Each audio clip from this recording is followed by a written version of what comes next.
નમસ્કાર દર્શક મિત્રો, આપ જોઈ રહ્યા છો એનએન ન્યૂઝ. હું છું એન્કર અર્પિતા પટેલ. હવે જોઈએ અગત્યના સમાચાર. પંચમહાલ હાલોલ બસ સ્ટેન્ડ પાસે રોડ પર રાત્રિના 10 વાગ્યે ભારે દોડધામ મચી જવા પામી હતી.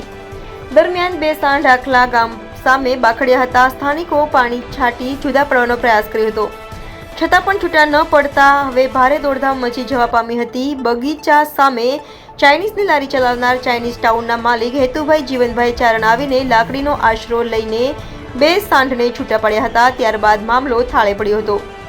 રિપોર્ટર સોહેલભાઈ ઘાચી, એનએન ન્યૂઝ હાલોલ. દર્શક મિત્રો, એનએન ન્યૂઝને લાઇક, શેર, સબસ્ક્રાઇબ કરો, બેલ આઇકન પ્રેસ કરો જેથી આપને નોટિફિકેશન્સ મળતી રહે.